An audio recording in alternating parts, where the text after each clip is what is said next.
Welcome to the Watering Hole. We're sitting down today with Mr. Scott Hendricks.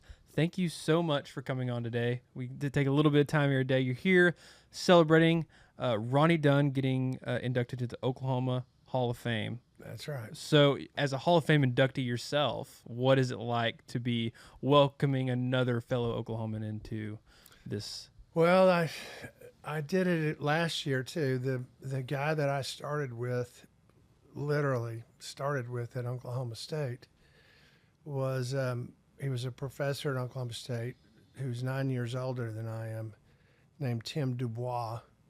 And last year I inducted Tim into the Oklahoma Hall of Fame. So this isn't my first one, and Tim is now inducting Ronnie. Mm-hmm. Tim and I started together at Oklahoma State, and we moved to Nashville. He beat me by a year because I had to graduate college. I was a junior when he moved, and then myself and a guitar player who was the guitar player in Restless Heart, a guy named Greg Jennings. Mm-hmm. I was in a band with him in college, and so Greg and I moved. We didn't even go to our graduation ceremony at Oklahoma State. Never walked across the stage, never had the hat.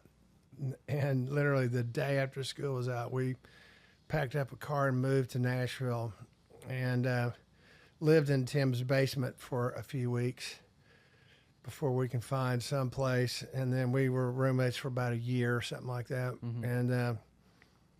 And Greg went on to, we both applied out at Opryland. They used to have a theme park there, kind of like Dollywood now, called Opryland. We both applied to work in the country show. I wanted to mix the sound, and he wanted to play guitar.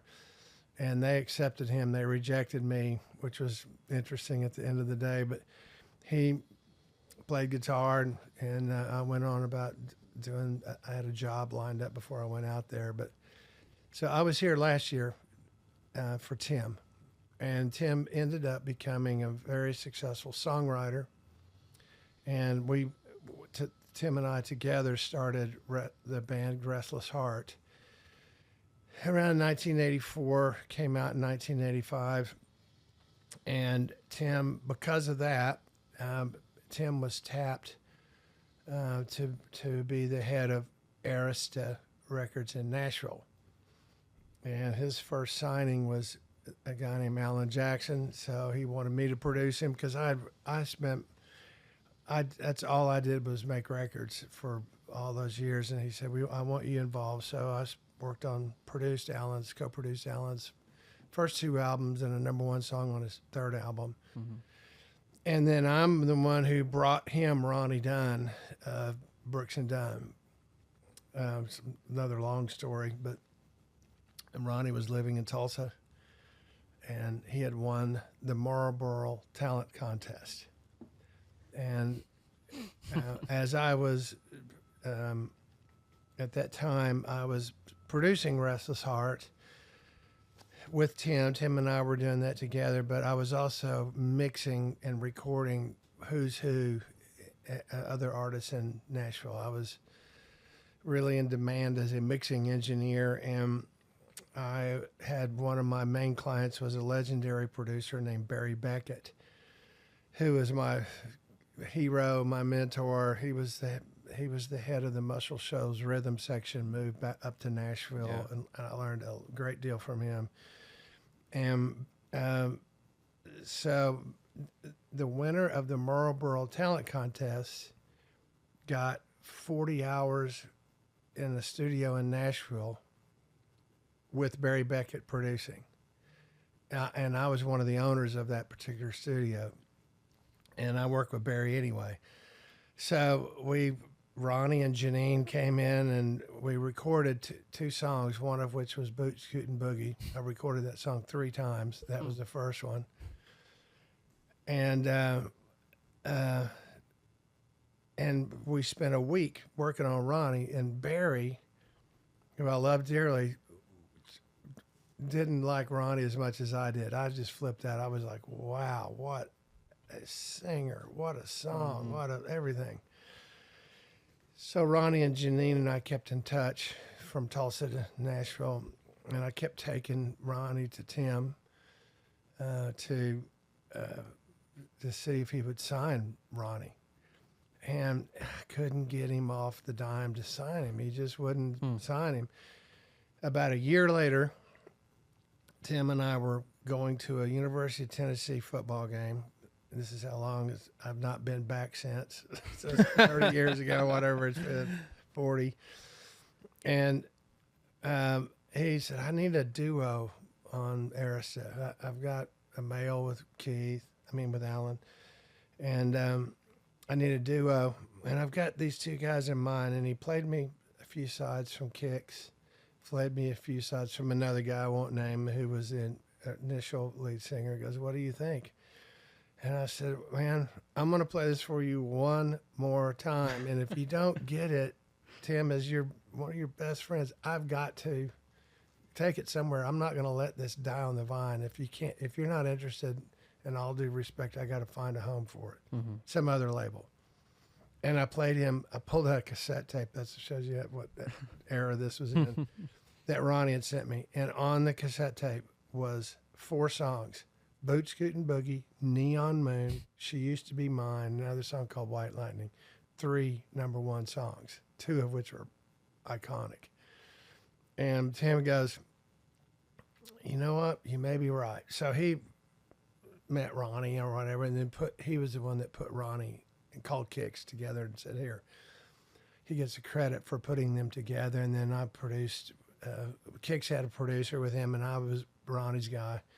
So I did at least 3 albums. I'm not sure how many. It was a lot. Wow. That's interesting. I don't think most people would even think about it, that they were kind of placed together, that wasn't like, that they didn't come together, as a package deal. That's really interesting. Yeah. You know what? It happens occasionally like that. I mean, Restless Heart was somewhat like that, in that, the guitar player was my former roommate and bandmate in college. And there was a couple of other guys from Oklahoma that we knew. And one was a keyboard player, one was a bass player. And then I can't remember, one of them knew the drummer and one of them knew the singer, Larry Stewart. And we put them all together and went to the studio. And I mean, we were just playing around. We didn't even know what we were doing. But having fun doing it. And so that was kind of, that happens like that a lot. Wow. It's really fascinating that, like, the music business side of it, that I feel like a lot of people don't see. A lot of people see the front man, and then they'll see the band, but then this the stuff behind it that I think, to me, and I know Rhett as well, is probably one of the most fascinating things that we've gotten to learn as we've actually done this podcast. It's kind of like I can't say that word, the small things about the music industry, and then how big the producers are, and then everything that goes into making the hit songs that everybody loves. So that's why it's an honor to get to talk to you, someone that has had so much success and is also from Oklahoma. Yeah. How do you think being from Oklahoma has influenced how you've produced music throughout your career? You know what? Well, first of all, when I moved to Nashville, I'm not kidding you, I did not know what a producer was. I did not know what a #1 song was. I was pretty dumb, and I still probably am. But I was naive. I'll say that. And and I learned as I went, and I got a lot of lucky breaks. And one of my luckiest breaks was from another Oklahoman, which I'll talk about in a minute. But what I learned from being in Oklahoma, I grew up working every summer of my life since age 12 on a farm. Either my grandparents or my uncle's farm, or a friend of mine in my hometown of Clinton, his farm during college. So every summer I was driving a combine or a tractor or a wheat truck or you name it, corn truck, whatever we did, whatever you had to do, we did. And that was at least 6 days a week, sometimes 7. And it was a lot of hours. And, I was plowing before we had radios and cabs. And when we finally got an umbrella to cover us, from the sun, and got those little radios that you had to turn up so loud because the tractor was so loud. And then we finally got one with a cab. Of course, the air conditioner quit most of the time. And anyway, I listened to the radio literally from morning until it got dark every night. In the summer, it was late. So I was working a lot of hours. And I would hear, and I was just listening to top 40. I wasn't listening to country. I would hear hit songs over and over and over and over. And for some reason to me, that's what, I guess if you're raised on hearing hit songs over and over and over again, that's kind of what you want to hear. And so that, if I had to say, what did Oklahoma bring to that ingredient, that would be it. It's just the work ethic is, I don't know very many people who work as hard as I have. I do know a few, but not very many. And so that's part of it. And then just hearing those hit songs constantly over and over and over again. Do you remember the first song that you heard that kind of like sparked something in you, like, I want to be in music? Yeah. Well, I can say I like so many others. It's just really embarrassing. I don't know how old I was, young, very young, and I watched the Ed Sullivan show, and the Beatles were on Ed Sullivan, and as soon as it was over, I called my neighbor friend across the street, same age. I said, "Hey, bring your broom, get out, let's meet out under the street lamp in the street there, and let's play like we're the Beatles, and you stand like John Lennon. Here's how he stands. I'll stand like Paul McCartney." And then we were like just, stupid young kids. And then let's play like the girls are chasing us. And so at that point I thought, well, if I want to do this, I better learn how to play guitar. So I asked for a guitar for Christmas. And then that was it. I started playing guitar, writing songs at an early age, god awful, terrible songs. But I wrote songs and then started playing, and I was odd that I was as infatuated with music as I was with football. I was also very into football, and being from Clinton, Oklahoma, you kind of got to be. And so I straddled that fence between the jocks and the nerds, and got myself into some bands. In high school, I was in a country band, and everybody in that band was in their 20s. I was 16 or 17, and I played guitar. And then I was in a stage band, which is horns, rhythm section with horns, and we would play all kinds of cool, Chicago stuff, things like that. And I was my junior year, I was playing bass for some reason, and somehow I got all-state bass player for stage band. And then my senior year, I switched to guitar, and I made all-state as a guitar player my senior year. And so, and then I was playing with another young lady who was a singer. I can't sing my way out of a paper bag, but she could really sing, and I'd play guitar, and I'd write a lot of the songs, and she'd sing, and we did all kinds of contests and things like that. And when I got to college at Oklahoma State, he was an all-state drummer that I met at one of those things, was in a band, and it was a horn band with a singer doing, Stevie Wonder, Blood, Sweat, and Tears, Chicago, anything fun. And I was playing guitar and thought I was, pretty decent. And somebody one day said, "Hey, I've got this friend from Oklahoma City who's a guitar player. He's coming up. You mind if he sits in while we rehearse today?" And I said, "Sure." So he came in and he started playing, and it became obvious to me very quickly that he he was so much better than I was. It wasn't even close. I mean, I could practice for 12 hours a day for 10 years and be half as good as he is. And that was Greg Jennings, the guitar player. And so I just said, look, Greg, you play guitar. I'll go mix out front of house. I didn't know how to mix front of house, but I figured that he'd be a better addition to the band than me there. And I'll figure out front of the house. So I mixed front of the house after that. And he was in the band for several years. Even after I left the band, he stayed in the band. But that's kind of the path of that. So what was your time at Oklahoma State like? What did you end up doing degree wise at Oklahoma? Well, State?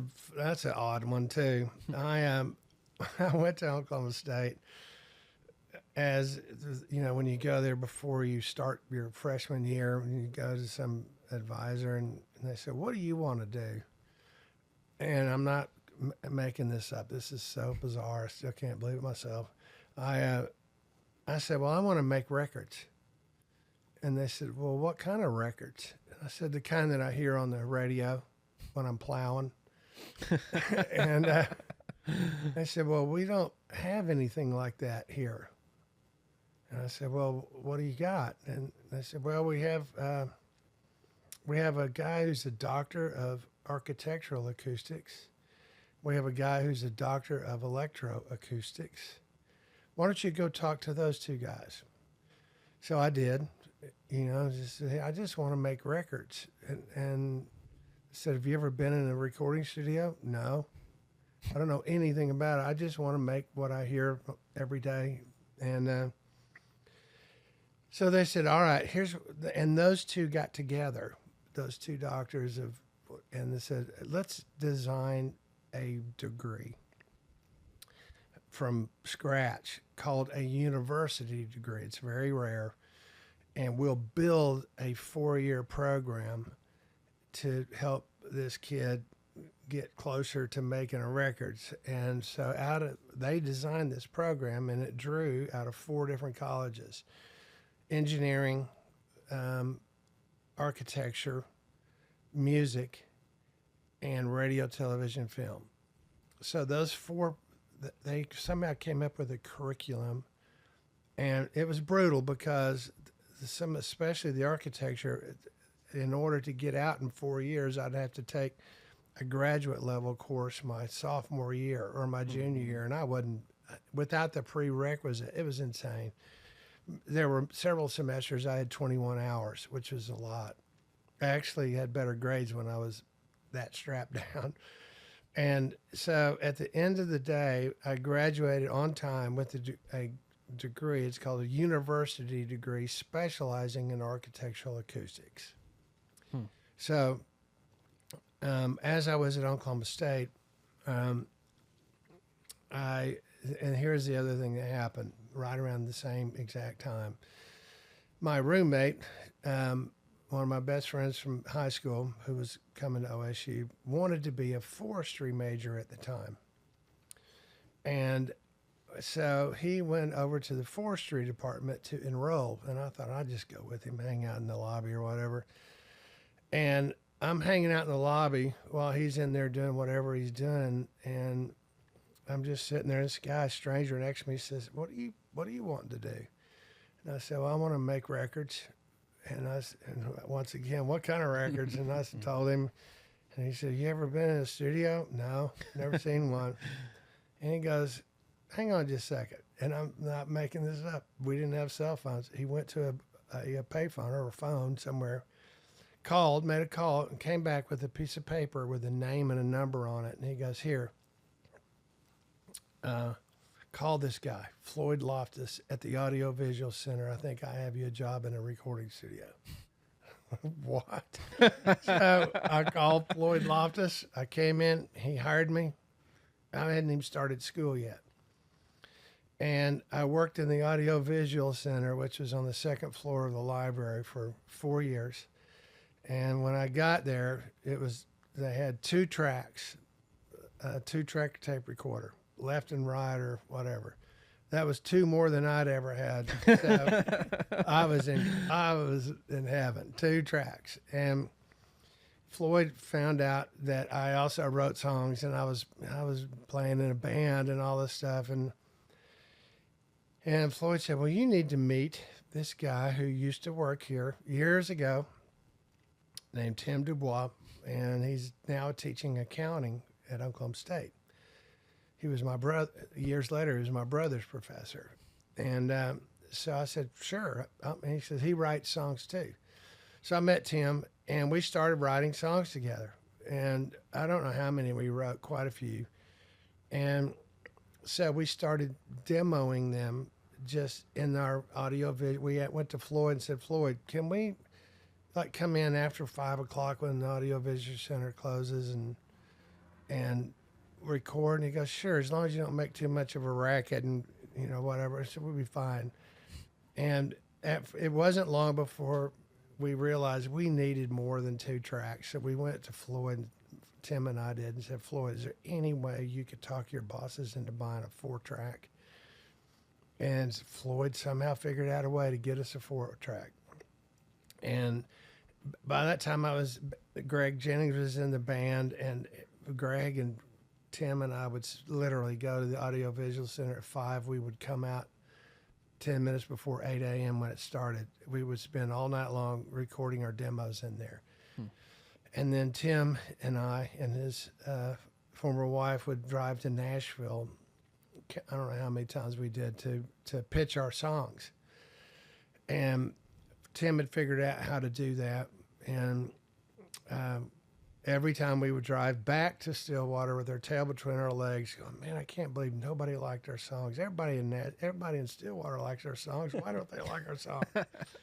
Years later, we went back and listened to those songs, and we were like, "Well, no wonder they didn't like them. They were terrible." But at the time, we thought they were pretty good. Yeah, for sure. And so during those trips that we made to Nashville from Stillwater and back, there was a place in Nashville called Nashville Studio Systems, and it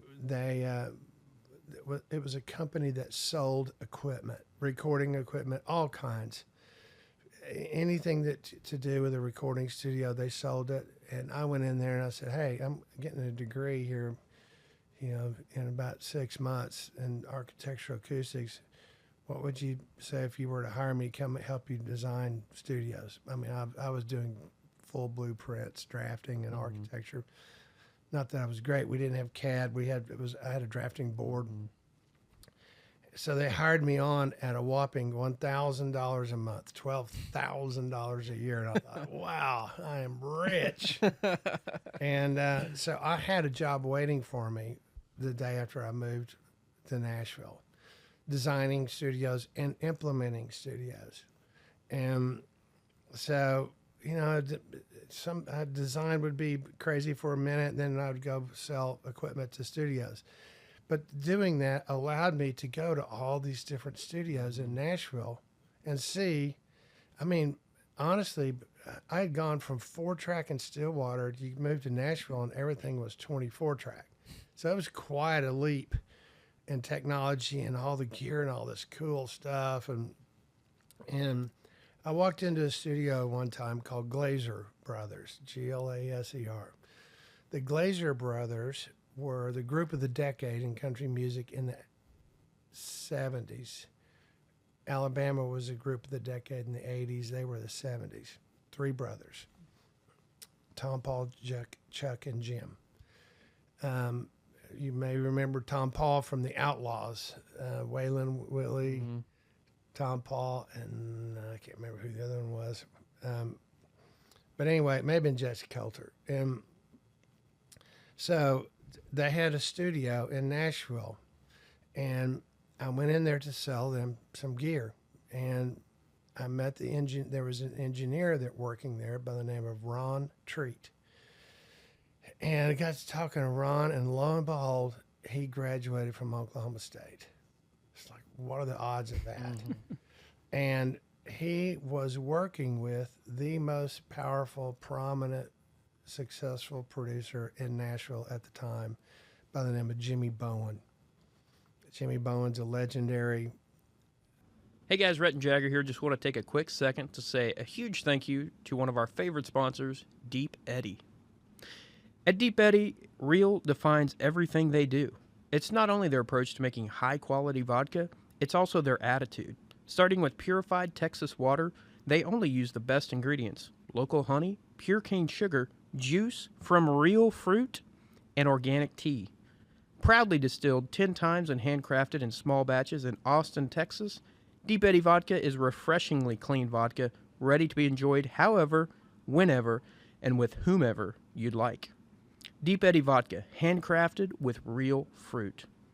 Deep Eddy Vodka is a product of Deep Eddy Distilling Company in Austin, Texas. 40% alcohol by volume, distilled by corn. Huge thank you to Deep Eddy Vodka for sponsoring this podcast. Music man. He's long retired, since retired, but he was president of several record labels, and he produced a lot of people from Frank Sinatra, and he moved from LA to Nashville.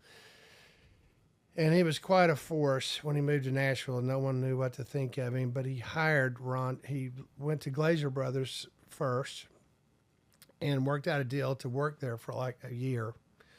And so Jimmy Bowen would run, I think at the time, I can't remember if it was Elektra or Warner. I can't remember what label he was president of. He'd run that during the day, and at 6 o'clock he'd show up at Glazer and start recording artists. And Ron, we hit it off, and Ron said, man, why don't you come when you get through at Nashville Studio Systems, come over here and hang out. And I said, yeah, I'd love to. And he said, just be a fly on the wall, learn. I'll teach you everything about all this stuff you can learn. I'll show you what I know. And at the time, there were no such thing as assistant engineers. They didn't have assistant, really, engineers. But I became one without even knowing what one was, because I was in the back of the room, and if I knew Ron needed a mic cable, I was there. If he needed a headphone, I was there. And whatever he needed, and I was there every single night until the doors closed. And Jimmy Bowen got used to me being there. And but we recorded some iconic records during that time that I just got to be a fly on the wall. All my rowdy friends coming over tonight, a Hank Jr. album, a Merle Haggard album, a Conway Twitty album, a Roy Head album, and I can't remember several other ones. But I mean, and it was anything they wanted. If Merle wanted a bottle of whiskey, I'd go buy it. Merle asked me one time, would you come to my house and help me wire up my stereo? Sure, Merle. So I went to his house one Saturday, wired up his stereo. And it was just a great training ground. Even though I didn't do anything other than help and assist in any way, whatever they needed, I was there to help. And a year later,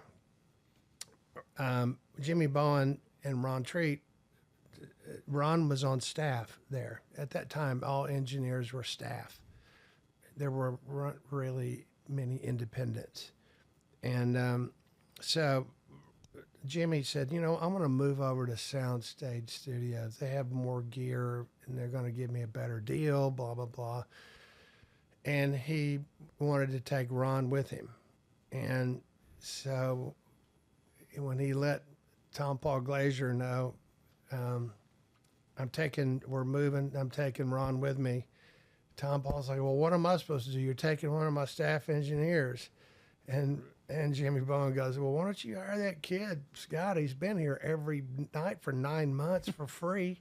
So he knows where every cockroach in the building lives. And so they hired me.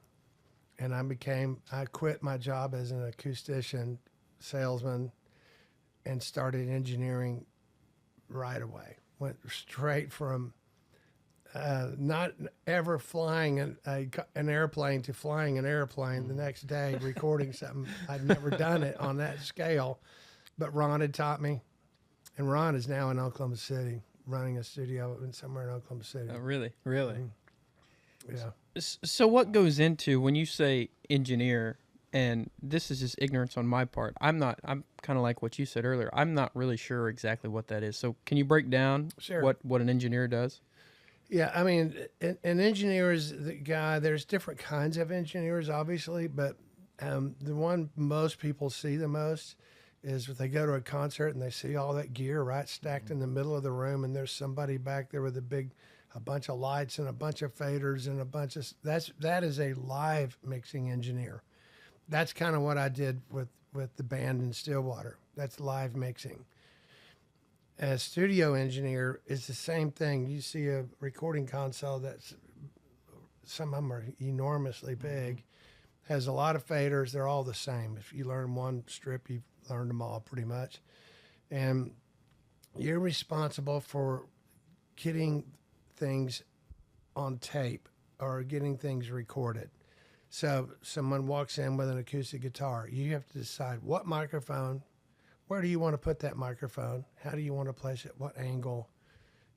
Different things, and goes in what preamp do you want to use? What equalizer you want to use? What compression you want to use? What technically how to get it recorded?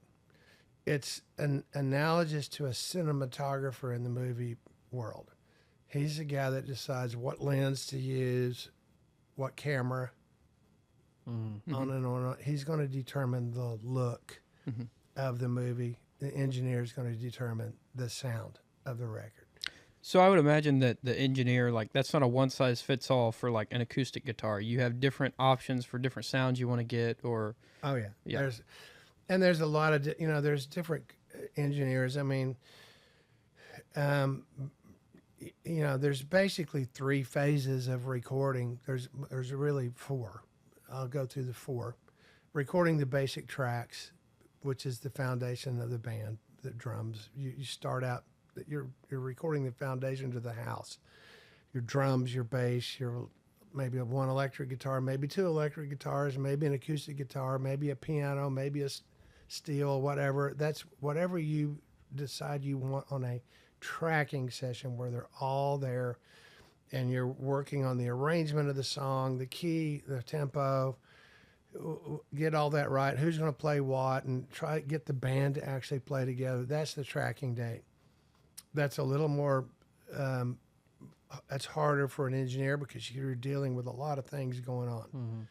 Then the second phase is overdubbing, where you have your tracking, you have your foundation, and then you want to add a fiddle. So you bring a fiddle player in, or a steel player, or a banjo player, or a dobro player, or name an instrument. Mm-hmm. Or you're just your lead vocal. Want to go redo your vocals for good. And then or after that, maybe it's background vocal. Those are overdubs, overdubbing to your basic tracking foundation. That's one instrument typically at a time. Sometimes a couple at a time, but usually one. And then the third phase is mixing, where you've got all of the ingredients that you want in the soup. The producer determines, you know what, that's the right amount of ingredients, and I like the way this soup tastes. It's time to blend them all together. So you take it to a mixing engineer who may not be the same guy as the tracking engineer or the overdub engineer. A lot of times they're not. A lot of times, especially now, mixing engineers do nothing but mix.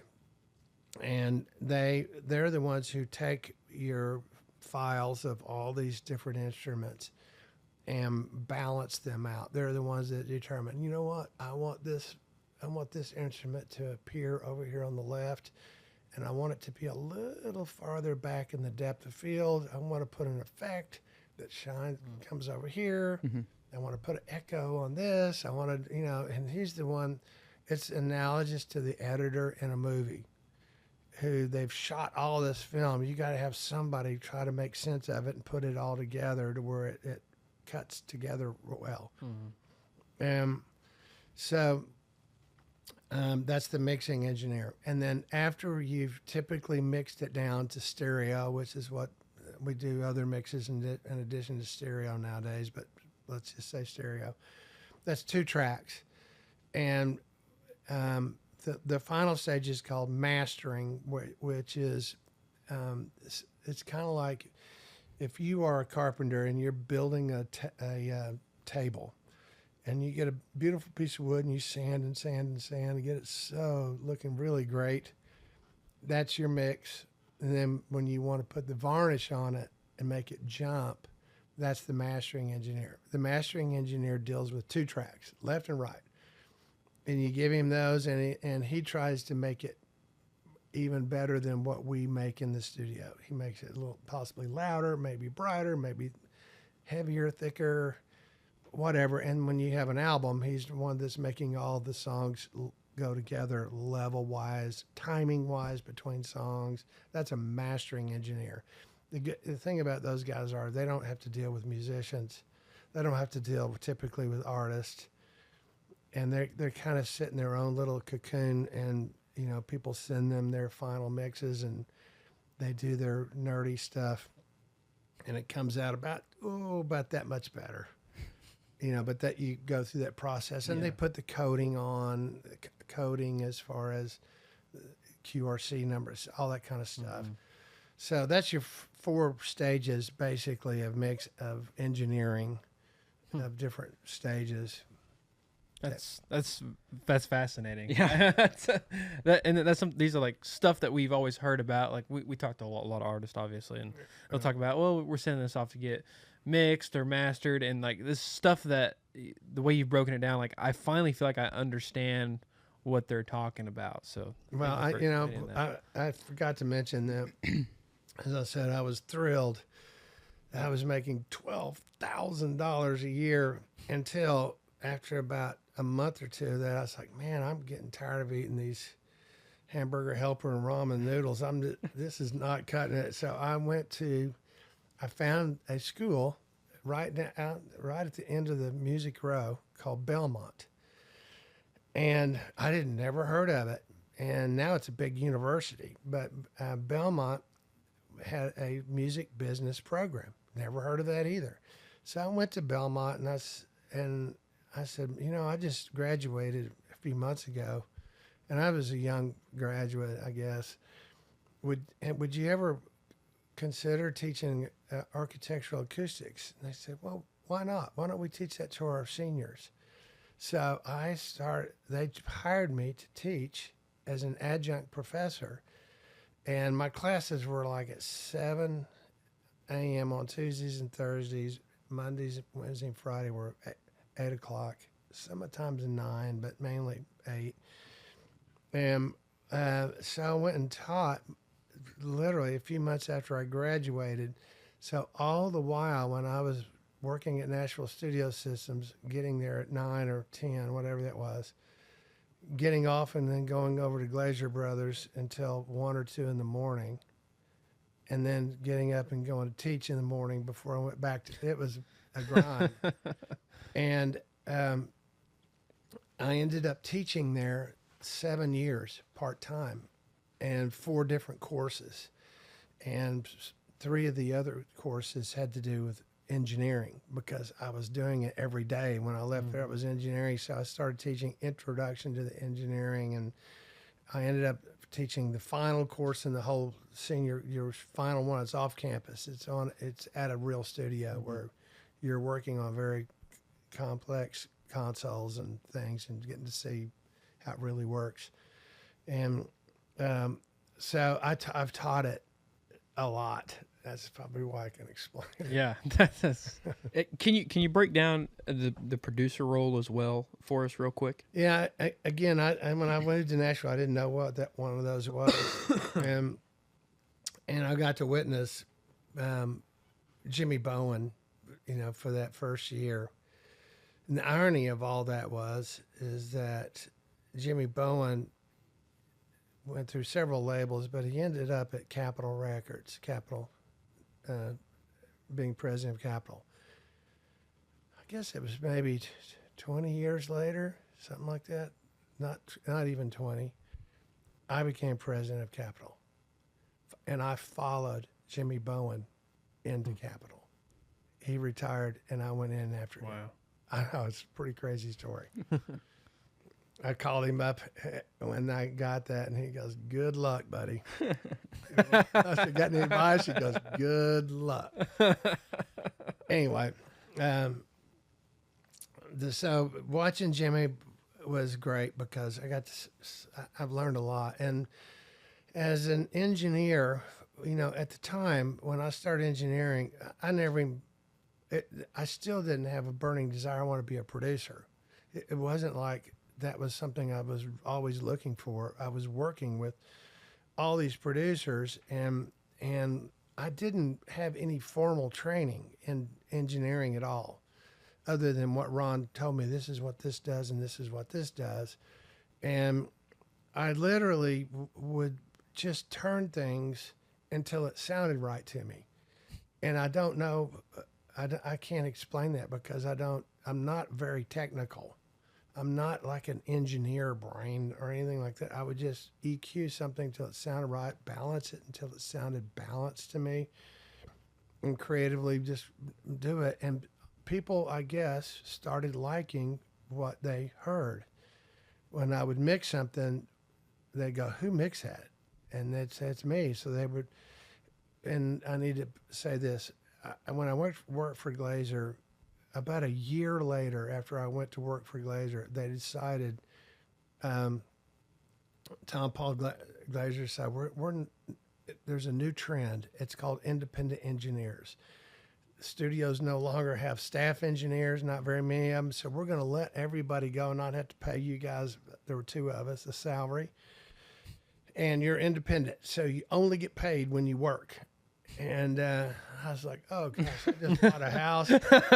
And, oh, no. And so I became an independent, and a production company, some production company that did contemporary Christian music, decided to rent the studio for the summer.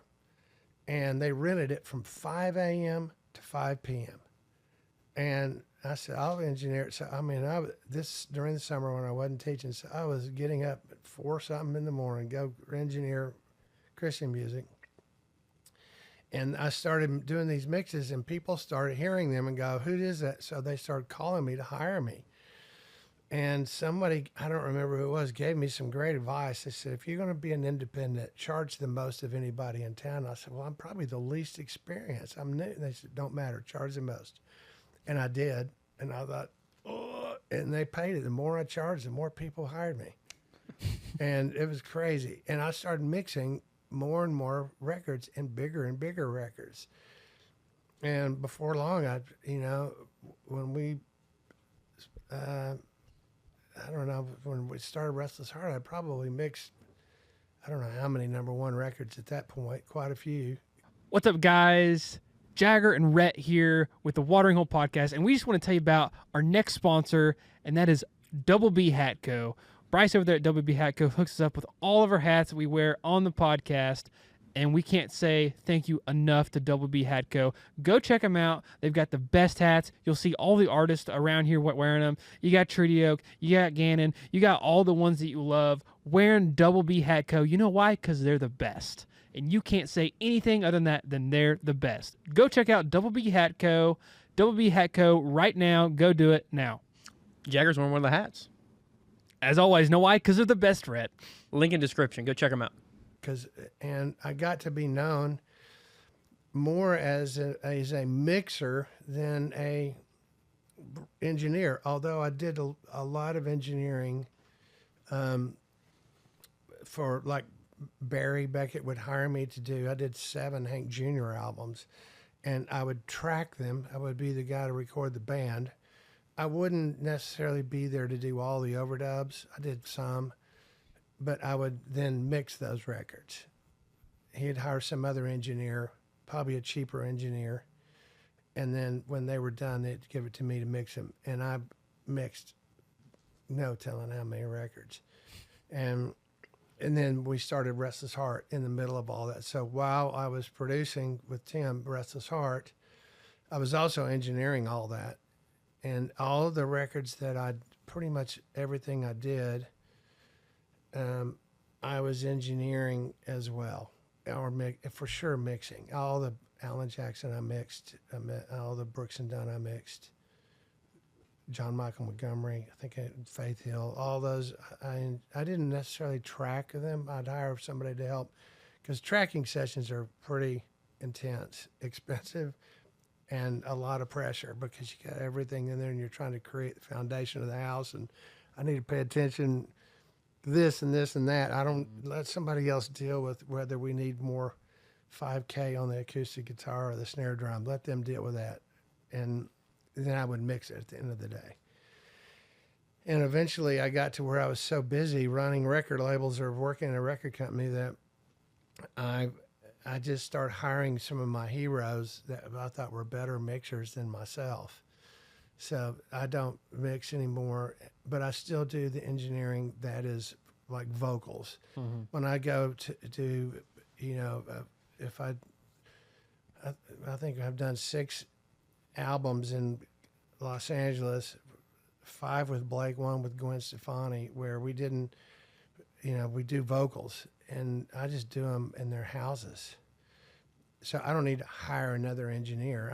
I've been doing it all my life. I can engineer it myself as I'm producing overdubs. Backgrounds, I typically engineer myself. If it's a one instrument kind of thing, if we do an orchestral thing where we have a big string session, huge, a lot of the strings, I hire somebody so I can focus on something else, or horns or things like that. I don't want to get into doing all that engineering. I just want to listen to it. But if it's a one-off thing like vocals, I do them all myself still. So that brought up a question for me. Like when you go to somebody's house to record, is there a challenge there as far as like getting that audio recorded without like the background noise and stuff like that? I mean, what's your process for that? Well, you know what happened, and I think the first one when Blake Shelton first started doing the voice, and it just blew up. It was such a big deal. We would record the basic tracks in Nashville with the musicians we have. Our musicians in Nashville are the best. I don't care what anybody says. They're the best. And I think most musicians would also agree with that statement. But when it came to doing his vocals, I talked him into building a studio at his lake house on Lake Texoma. And so I helped him figure out what equipment and found an acoustician. I'm rusty. I don't know what I'm doing in that world anymore. Who helped do it. And we built a studio in his house. So when he's there, we would record there, do the vocals there, and it's convenient. But most of the time he was in California and Hollywood or wherever. And he'd say, man, I can't leave. We got so much the voice stuff. So I would go there, and I found a company there that would come into the house prior to me getting there and set up a mobile system for me. I had my mic, my preamp, my compressor, the things that really matter. I own all that. So I'd bring that, or if I didn't, they would rent something similar and set me up, and then run the cables around the hallway to one house had a movie theater in it. And I was around the corner. He was on the movie theater stage around the corner. One house, he was in a bedroom. I was outside on the back porch. It had a cover so it wouldn't get wet if it rained, but I was outside. And one house, he was in a big walk-in closet, and I was around the hall, curved around the hall, just sitting. I bet a little card table set up. In Gwen's house, she has a mother-in-law suite, so she was in this bedroom with a lot of clothes, extra clothes, which was really kind of dampening sound in there. And I ran the cable under the door, and I was in the living room set up, and it doesn't matter. Honestly, nobody will ever know where we record it, vocals, and we have a way to shield it. And the only issue was in one location where Blake was, there was a lot of paparazzi helicopters. So there were many times where we had to do something again because of a helicopter flying over. They have helicopter paparazzi? Oh, yeah. Really? Oh, yeah. Yeah. That's a whole nother level. Right? Yeah. It was, yeah. So there's a lot of helicopters, period, there. Yeah. So that's really about it. I mean, the only issue for extraneous sounds, but you can't ever tell where I've recorded it. I mean, honestly, I could record it right here. Really? Oh yeah, it doesn't matter. Honestly, it doesn't matter. Huh. Wow. It's more about what's on between the grooves. It's more about the performance. And, Yeah. And sonically, we have these little shield things that go around the mics that kind of keep the noise down or whatever. But it's not rocket science. Yeah. Well, it sounds like rocket science to us. It's not. Have you ever recorded something and then there's been an issue or something and you're like, we got to scrap this and start over? Something that you kind of get through that initial stage, or do you catch it before it gets past there? Well, there's a lot of. I mean, I've had a lot of experiences. I engineered a record, and this is another one where I engineered the tracks and mixed it. One time, it was Tanya Tucker's biggest record. What was it called? Terrible with names. And we recorded it at Compass Point, Bahamas, and we did it in the studio where Robert Palmer did "Addicted to Love" and all those great records that he did. And we got back, and there was so much bleed between one instrument to the other on a couple of things we had to redo. We didn't notice it until we got home. So I had to redo all the acoustic guitars because there were just too much drums in them or something. And, and there's been times where, there's been a couple of times where one of them was on a Christmas record. I'm ashamed to say that I recorded Blake in California and got home and got to putting his vocals together after I've recorded a bunch of them, trying to get the best of each pass. It's no different than editing a movie. You shoot a scene 5-6 times, then you take little snippets from each of those takes to make it a final. Same thing with vocals or anything. And I sent it to another engineer who works past me. He looks at what I do and then makes it even better. He's a real nerd. And so he called me. He goes, "Man, did you guys realize you sang the wrong word?" It was a standard Christmas song. I don't remember what it was. It could have been Jingle Bells. I don't know. And there was a word in one of the verses, and we sang it wrong every single pass. And I said, "Well, what are we going to do? I mean, he's there and we're here." And he goes, "Let me go back through all the other albums. He'd done every album with me."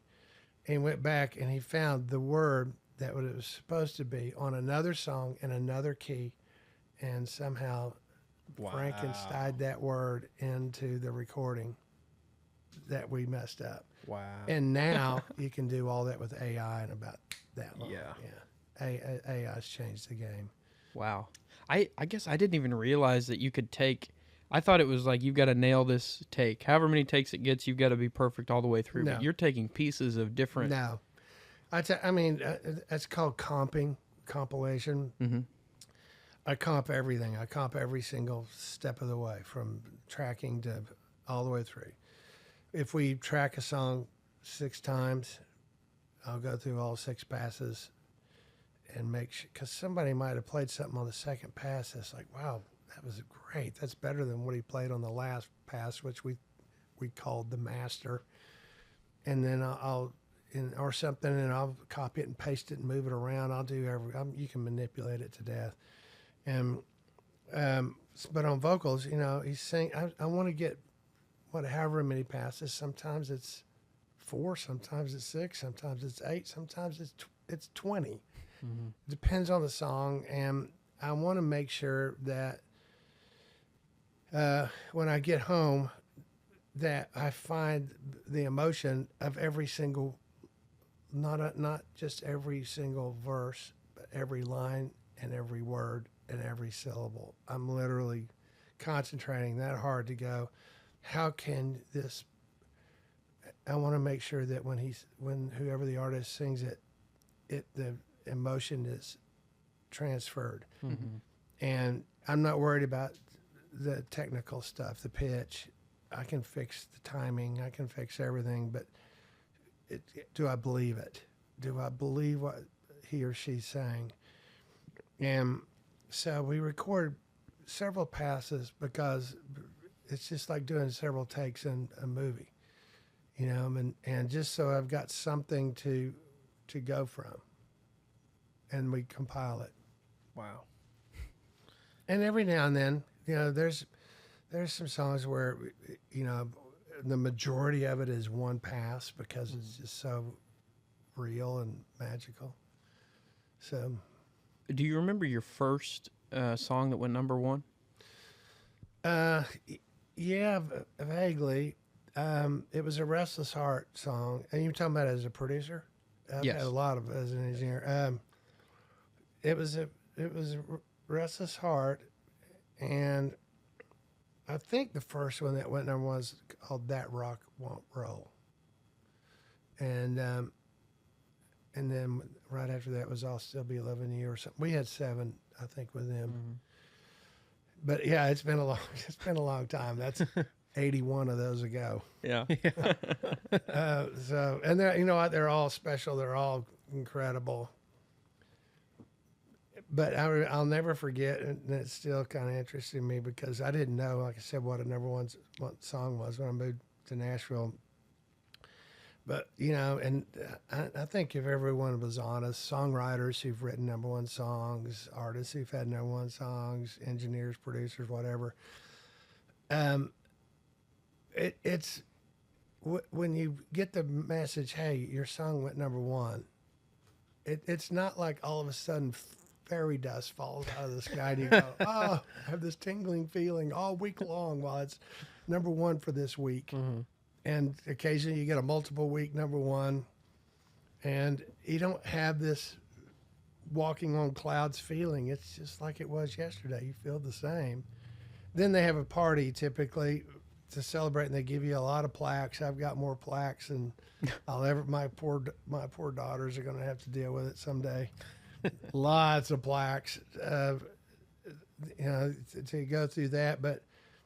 It doesn't make you feel any differently. It's it's sweet and it's nice, Mm-hmm. but you're thinking about the next one. Yeah. What's next, and it's kind of like fishing. You kind of get, oh, that's just another 5-pound bass. I need a 6-pounder. Yeah. So I feel like we could sit here and talk forever, but my final question for you, out of all these different things that you've done, from being president of the record to mixing and producing and engineering, and all the time that you didn't get paid for work and all the time that you did get paid for work, what's the biggest takeaway that you've had in your career that might help somebody that's younger and wanting to get into music, whether that is producing or that's songwriting or playing or whatever it is? What's your biggest takeaway? Ooh. Hey guys, Rhett and Jager here. Just want to take a quick second to say thank you to CH Lone Star Promo for all of the amazing work they do for us and they can do for you. For example, they made these fantastic new logos for us that we're going to be running across all of our social platforms in 2026. On top of that, they made us a custom tablecloth for the podcast, which they can do for your business.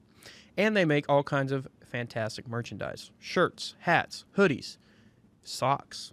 Anything and everything you might want. They even Underwear, wrap perhaps? underwear. They even wrap semis. You just go ask one of your favorite artists, Tritic Revival. They're big fans of CH, just like we are, and I think you will be too. So go check out CH Lone Star. That is CH Lone Star for all your merchandising needs, and they will get you taken care of. We'll have their link right down below in the description. Go check them out. Tell them we sent you, and they will hook you up. Huge thank you to CH Lone Star for sponsoring this podcast. That's a hard question. I mean, again, I'll say doing the executive stuff, I did not set out to become a president of a record label at all. As a matter of fact, when I had an attorney in the mid-'90s come to me, and I was producing Faith Hill, John Michael Montgomery, Brooks and Dunn, Alan Jackson, Leroy Parnell from Texas, Steve Warner. I was just crushing it. And I was working nonstop, night and day, 7 days a week, just constantly. And he comes to me, he goes, hey, EMI wants you to become the president of Liberty Records, which used to be Capitol. And I said, well, I don't want to be a label president. I said, I've got all this going on. And he goes, well, you might rethink that. And I said, why would I do that? And he goes, because we know you can make hit records as a producer, but you don't know if you can run a record label or not. And I said, well, that's a fair point. And you're right. I know nothing about it. And so long story short, I said no. And I walked away from it. And several months later, my same attorney calls me back and goes, well, they're not taking no for an answer. And I said, what do you mean? He goes, they want you to fly to New York to meet with them. And I said, oh, boy, do I have to? And he goes, yeah, you really need to do this. It's a smart move. So I flew to New York. They took me to fancy dinner. They took me to Madison Square Garden, where I sat on the court the night Michael Jordan scored 55 points on his second game back. Got Michael Jordan sitting from here to here from me, sweating all over me as he's run up down the court. I mean, they wined and dined me. And long story short, convinced me into, why don't you become a head of a label? It's like, I don't know what I'm doing, man. I've never been the head of anything but what I do in the studio. So I started, and the first thing I did was change the name Liberty back to Capital. I was like, hey, anybody who would say, you know what, Chevrolet is kind of old. Let's change that name to something else. It's Chevrolet. Yeah. It's Ford. Mm-hmm. Capitol Records is where the Beatles were. Let's get it back to Capital. So I did that, and that's another chapter. I mean, Garth was on the label. He was the biggest artist in the world. Michael Jackson was on hiatus. So I started signing art. I signed Trace Atkins. I signed Keith Urban. Signed Roy D. Mercer from here, which is another story. We did great with Roy D. Mercer, and several other things. Deana Carter, Strawberry Wine, and then when Players Course, I went to Virgin. Became president of Virgin, and then when Napster came out and it started killing the music industry almost died in early 2000s. I mean, people were stealing music, and it was bad. They shuttered it all, and I'm leaving a lot out here, but I went back to being an independent.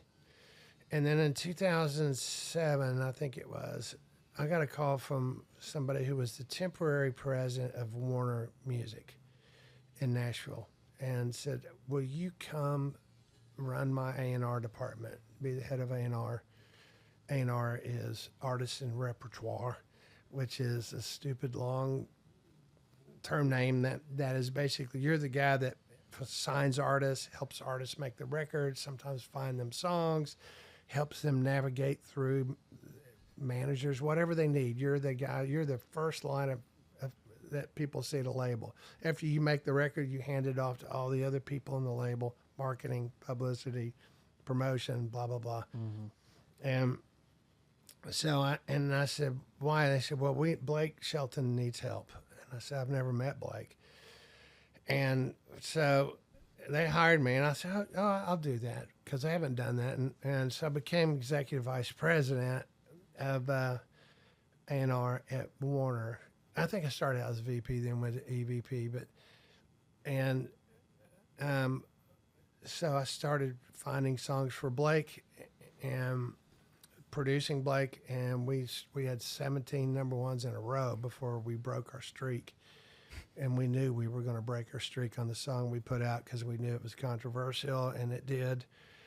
And we've had quite a few since. So I did that up until a year and a half ago, and I retired from Warner, and now I'm back to being an independent, and still producing Blake, still producing Dan and Shay. I signed Dan and Shay at the label. I'm going to do Trace Atkins again after 30 years here, coming up pretty soon, and Tyler Hubbard, who was Florida Georgia Line guy, and a couple of new guys nobody knows about. So it's been a wild career. It sounds like you mentioned at the beginning, work ethic. I mean, you can't beat somebody that won't quit, you know. Well, you know what? If you love it, and that's really the truth. So to give anybody advice, I mean, there's no one way to do any of this. Whether you're a songwriter or whether you want to be an engineer or a producer, there's no one thing I can say that if you do this, you're good. Because it's going to vary. But I think, depending on what you want to do, they now have schools like Belmont and Oklahoma State even has got a great music program. There's a kid from Oklahoma State named Jackson Kiger I met who's really crushing it in Nashville right now. I mean, he's going to be there long after I'm gone. And because he's persistent and he's just relentless. And you can tell this kid was going to go through a wall. Mm-hmm. And I don't know where he's going to end up or where he's going to land. I just know he's got something. He's not a creative person. He's not a songwriter or an artist, but you got to be persistent. The squeaky wheel gets the grease, but don't be obnoxious and be respectful. And you've got to show people that you will do more than the next guy, whatever that means. You got to work harder than the next guy. That's why, now that they have things called internships, we didn't have that. Mine was a 9-month internship without the name at the time. And I know from experience at Warner, we hired a lot of our interns if they were exceptional. Mm-hmm. And the exceptional ones got hired. The ones that were just okay, we let them go back to school or whatever they wanted to do. Mm-hmm. But the ones that were exceptional, that really excelled, those are the ones you hire. So if you can get an internship, you have to be in school to get an internship. Most companies won't hire interns unless they're in school. And a lot of companies are kind of phasing that out because we've gone, I don't know if it's changed, I hope it has. We went through a culture over the last 5 years, where a lot of kids felt entitled. Yeah. And there were some interns, not in Nashville, but in New York, I think it was, that ended up suing the company because during their internship, they were asked to bring some coffee or something, and that was just too beneath them. And that ruins it for everybody. Yeah. So, you just got to do above and beyond. Yeah. Well, thank you so much for taking the time today. It was an honor to get to talk to you, and as fellow Oklahomans, we're very excited to see Ronnie Dunn, and we're excited that you're already in the Hall of Fame, and whoever will get to join on down the road. So yeah. Thank you so much for the time. That was thank you my very pleasure. much. Good luck to you guys. Thank you.